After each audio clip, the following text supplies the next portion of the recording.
नमस्कार।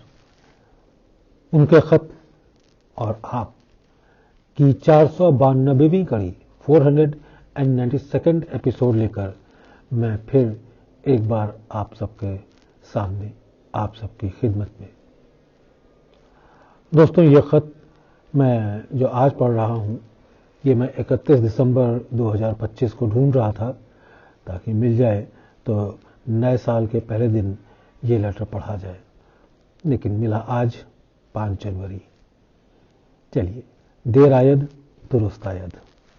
लीजिए खत सुनिए, लंबा खत है, सुनिए। तारीख 1 जनवरी साल 1953, जनवरी 1, 1953। बिरादरम तस्लीम, मैंने चंद खतूत बिरादराने सत्संगी के लिए लिखे हैं। आप उन्हें दे दें और उनकी नकलें नारायण से कराकर अपनी फाइल में रख लें और उन्हें पढ़ भी लें। खतूत माने लेटर्स। मैंने चंद खतूत बिरादराने सत्संगी के लिए लिखे हैं।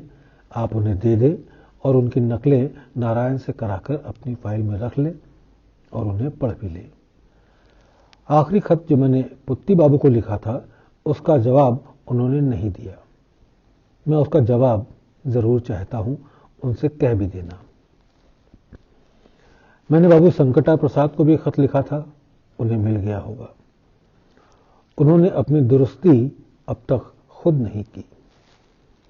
आपके ख्याल का और मेहनत का असर जरूर है।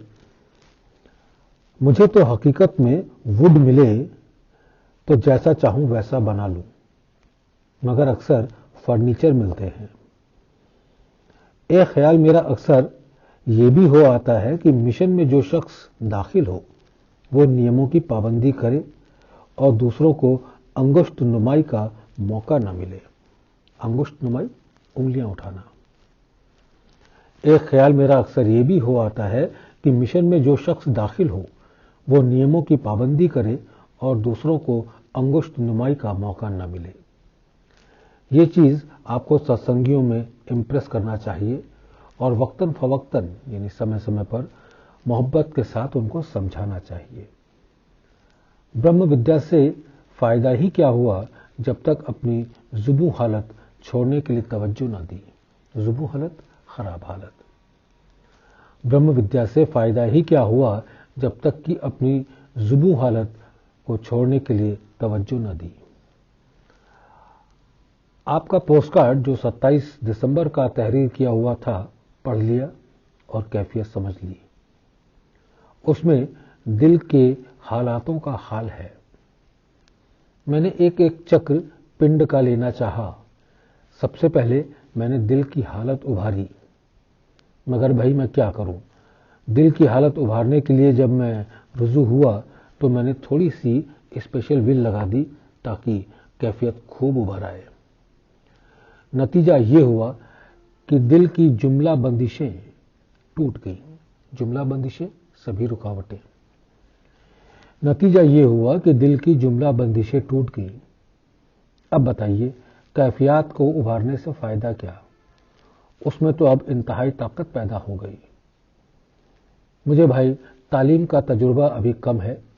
चाहता क्या था और क्या हो गया। आप भी कहेंगे अच्छी कैफियत उभारी, मतलब क्या था और क्या हो गया। अगर यही अमल किसी गैर के साथ करता, यानी कैफियत को उभारना चाहता मगर बंदिशों से निजात मिलती, तो वो यही कहता आप जो कहते हैं वो तो होता ही नहीं, और इस तरह से मेरी नाकाबिलियत उन पर रोशन हो जाती और आप लोगों का प्रेसिडेंट बदनाम होता। भाई, ये पहला तजुर्बा था। अब आप इसको कुछ भी ख्याल रख करें। जो आप चाहते थे या जो मैं चाहता था वो तो भाई ना हो सका। सब कुछ अंदाज रखते हुए भी बेअंदाज हो जाता हूं। मुझे वाकई अभी बहुत कुछ सीखना है। अब आगे मैं क्या करूं मेरी समझ में नहीं आता। आप अपनी कैफियत लिखें। कैफियत कहते हैं हालत को। आप अपनी कैफियत लिखें। मैं एक नसीहत करता हूं और मुझे उम्मीद है कि आप ताहयात यानी जीवन भर उसको मानते रहेंगे, वो ये कि इस ताकत को हमेशा किसी के बनाने में सर्व करें, यूज करें। मैं एक नसीहत करता हूं और मुझे उम्मीद है कि आप ताहयात उसको मानते रहेंगे, वो ये कि इस ताकत को हमेशा किसी के बनाने में सर्व करें, बिगाड़ने में सर्व ना करें। आपको तवज्जो देने में भी एहतियात की जरूरत पड़ गई। हालांकि मैं मौजूद हूं, नुकसान किसी का कुछ नहीं होगा। और अगर आप इस ख्याल में होंगे कि मैं तवज्जो दे रहा हूं आपकी बजाय, तो जरूरत से ज्यादा चीज नहीं जाएगी। मेरा भी दिल की बंदिश इसकी आखिरी तह यानी हार्ट रीजन तक टूट चुकी थी। प्रार्थना करने पर किबला लाला जी साहब ने अपनी इच्छा शक्ति से एक नए तरीके से बंदिश लगा दी, ताकि मैं दूसरे को तवज्जो और तालीम दे सकूं। इस लिहाज से तो बहुत ही कम है, मगर फिर भी है। तो तवज्जो देते देते आपको इसका भी अंदाज हो जाएगा। नुकसान ईश्वर ने चाहा तो किसी का नहीं होगा। अपनी उस्तादी दिखलाने के लिए बहुत सी बातें एहतियात के लिए कह दी, और भाई है मेरा फर्ज भी। ये तो खैर हंसी की बात लिख दी। मिशन के फाउंडेशन डे में आपका 50 या 60 रुपए अपनी जेब से खर्च हुआ होगा। क्योंकि आपकी हालत ऐसी नहीं है कि आप आसानी से कफील हो सके, इसलिए ये हर तरह से मुनासिब है कि पुत्ती बाबू का 50 या 60 रुपए जो कुछ की आपके पास से खर्च हो गया है, उसको आप अपने ही पास रहने दें, और मैं इस रुपये को पुत्ती बाबू के नाम से जमा करके उनके नाम की रसीद कटवा दूंगा, और ये रुपया फाउंडेशन डे के उत्सव में खर्च में दिखा दूंगा। इसके देने में आप हुज्जत ना करें, इसलिए कि आपको तकलीफ हो जाएगी और मुझको दुख होगा। सिर्फ आप तादाद लिखकर भेज दें, ताकि मैं यहां उसका जमा हुआ खर्च बराबर कर सकूं। अभी आपको यहां आने जाने में भी खर्च करना है। अगर हो सके तो पीली वाली मिर्चें जो 5 रुपए की अपने यहां सुखा लीजिएगा। यहां लाने की जरूरत नहीं है, क्योंकि यहां पर सिवाय मेरे इस दौरान में भांजी की शादी में मैनपुरी गए हैं, और सब मिर्चें यहां खराब हो जाएंगी। ज्ञान वाली किताब जो मैंने लिखी है, उसमें कुछ मजमून और भेज रहा हूं, उसमें आखिर में शामिल कर देना, और जो अंग्रेजी में इबारत है उसका हिंदी में तर्जुमा कर लेना। पंडित जी से मैंने लिखाया है, कोई बात समझ में ना आए तो उनसे पूछ लेना। एक जगह पर क्रॉस बनाया है, वहां पर नीचे की इबारत में जिसमें भी क्रॉस का निशान है बढ़ाई जाएगी। क्रॉस के बाद वाली इबारत सबसे आखिर में रहेगी। मैंने पंडित जी को समझा भी दिया है। ट्रांसक्रिप्ट भी रखते जाना, और किताब के आखिरी चैप्टर की मुझे बहुत फिक्र है। तैयार हो जाए तो उत्सव में लेते आना। पहले उसको मुकम्मल हो जाना था, उसके बाद ज्ञान वाली किताब को लिखना था। पंडित जी अब बहुत कुछ ठीक है, मगर जैसी मेहनत की मैं कर रहा हूं, ऐसी 15 दिन की और जरूरत है। वाकई उन्होंने अपने आप को ऐसा खराब कर लिया जिसकी मुझे उम्मीद न थी। आप भी उनको समझा दें कि 2 गलतियां तो वो कर चुके हैं, अब तीसरी बार गलती नहीं होना चाहिए। ईश्वर न करे कि ऐसा हो। आगाह करता हूं कि अब अगर ऐसी गलती कभी सरजद हुई, घटित हुई, तो मैं उनको आग कर दूंगा, ड्रॉप कर दूंगा, और फिर मेरे पास कोई इलाज ना रहेगा। मैंने कुछ हिदायतें भी उनको की हैं जो शुक्ला जी ने उनको लिख दी हैं। अब अमल करना ना करना उनके हाथ में है।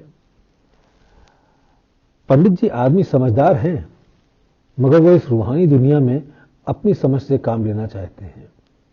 अपनी समझ से काम लेना मैं समझता हूं कुफ्र समझते हैं। पंडित जी आदमी समझदार हैं, मगर वो इस रूहानी दुनिया में अपनी समझ से काम लेना मैं समझता हूं कुफ्र समझते हैं। हमारे यहां कोई ऐसी मुश्किल चीज नहीं है कि अमल और शगल समझ में ना आए। उनका वक्त ज्यादातर बेकार जाता है, और अंदरूनी निगाह उनकी पहुंचती ही नहीं। अगर बतलाया जाए तो उसके समझने में दिल नहीं लगाते, इसलिए कि इतनी तकलीफ कौन गवारा करे। आप उनको ये समझा दें, अगर वो समझने की तकलीफ गवारा करें। लिबरेशन मुफ्त चाहते हैं, मगर उसकी कीमत अदा करना नहीं चाहते। इनविटेशन कार्ड्स पहुंच गए होंगे। प्यारे सिंह रेंजर को एक इनविटेशन कार्ड भेज देना और जिसे चाहो दे देना। सत्संगियों को तो आप दे ही देंगे। बच्चों को दुआ, दुआ गो रामचंद्र। मुकर्रर यह है कि एक रोज हस्ब मामूल आराम कुर्सी पर बैठा हुआ था। यकायक कैफियत तारी हुई और वो बहुत डिम थी। जब गौर किया, या कहो यूं कि ऑटोमेटिक ये सॉल्यूशन उतर रहा था कि मुर्दे को जिंदा कैसे करें, और पूरा ठीकम ठाक उतर गया। इंटरकम्यून भी किया और एहसास भी हुआ। पता चला कि ये हालत मुझ में पहले से मौजूद है, मगर उसका एहसास मुझको नहीं है। और उसी ख्याल में ये चाहता था कि कोई होता तो लिखा देता। जब कोई न मिला तो खुद लिखना चाहा, मगर कलम उठाते ही सब मंजर फरार हो गया। सिर्फ इतना याद रहा कि आत्मा के मकाम पर यह शक्ति मौजूद है। अगर यही चीज लिख ली जाती तो ज्ञान वाली किताब में मैं इसको शामिल कर देता। अब अगर सोचता हूं या गौर करता हूं तो नहीं आता। खैर, उसकी मर्जी। मुझे कोई 1 महीने से कुछ कम हुआ होगा। सांस का दौरा इस शिद्दत से हुआ कि दिल किसी तरह से बर्दाश्त नहीं कर सकता था। घबराहट बेशुमार थी। फौरन एक सांस की दवा खाई, तब कुछ आराम मिला। बिल आखिर डॉक्टर को बुलवाकर फौरन इंजेक्शन लेना पड़ा। आजकल बिल्कुल अच्छा हूं। कुछ दवा और कुछ खुराक फायदा कर रही है। एक दवा खर्बोनेजिल में ग्रैंडिको है। ये दिल के दौरे को फौरन शांत कर देती है और ताकत बख्श देती है। अगर लखीमपुर में सबसे छोटी सी शीशी की मोहर लगी हुई मिल सके तो पुत्ती बाबू से कहना कि मेरे लिए खरीद कर उत्सव में जो सबसे पहले आए उसे दे दें। आपको तकलीफ देने की यूं जरूरत पड़ी कि हरी से कहते कहते 1 साल पूरा गुजर गया और अब तक उन्होंने इसका इंतजाम न किया। आजकल कहते रहे।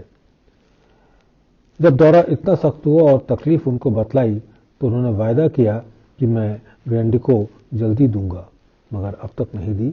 उनकी दुकान पर मौजूद भी है, जहां तक मेरा यह ख्याल है, मगर चूंकि उनको 1 साल से मुतवातिर कभी याद नहीं रहती, मैंने भी ये चाहा कि खुद लेने न जाऊं, बल्कि उनको याद ही दिलाता रहूं। मगर अब याद दिलाने का भी हौसला पस्त हो गया है। तब मजबूरन पुत्ती बाबू को लिख रहा हूं। कहने भर को अफसोस यह है कि इस दौरे में मुझे जो तकलीफ हुई उसका अगला हिस्सा डेथ हो सकता था, और ये बात उनसे कह भी दी गई, मगर वो अपनी भागदौड़ में इस कदर गर्क रहते हैं, डूबे रहते हैं कि उनको उसके मुकाबले मेरी जिंदगी की इंपॉर्टेंस भी अब नहीं रही।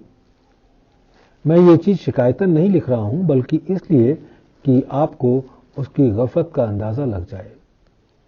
मेरे दिल को यह बात बुरी भी नहीं मालूम हो रही है, ये आप इत्मीनान रखें, बल्कि मुझे एक तरह की हंसी आती है। उत्तरकाशी चलने का जिक्र शुक्ला जी ने आपसे किया होगा। 5 जून से तातीले दीवानी यानी कोर्ट की छुट्टियां शुरू होती हैं। बन सका तो उसी तारीख को चलूंगा, आप भी साथ होंगे। शुक्ला जी का भी इरादा है। यह मकाम शिमला से ज्यादा ठंडा है, इसलिए अनकरीब मैं आपको लिखूंगा ताकि जाड़ों की भी पोशाक आप अपने साथ लेते आएं। यह ख्याल मुझे बाबू रामचंद्र ने, जो नौवारिद हैं या नए आए हैं, उन्होंने दिलाया। वो वहां ट्रांसमीटर की तलाश में जाना भी चाहते थे, मगर उनकी जरूरत ईश्वर ने यहीं रफा कर दी या पूरी कर दी। इसलिए वो अब ट्रांसमीटर की तलाश में नहीं जाना चाहते, बल्कि रिसीवर की तलाश में जाना चाहते हैं। मुमकिन है कि वहां अच्छे रिसीवर मिल जाएं, जैसा कि सुना गया है। तो काम वहीं से शुरू किया जाए। बल्कि मैं उनके इस जज्बे पर तहसीन कहता हूं, प्रशंसा करता हूं। अगर काम चला तो वो वहीं रह जाएंगे। उन्हें बहुत जल्द फायदा हुआ और तबीयत में काफी इत्मीनान हो गया है कि ये मिशन उनको मकसद तक पहुंचा देगा। रामचंद्र।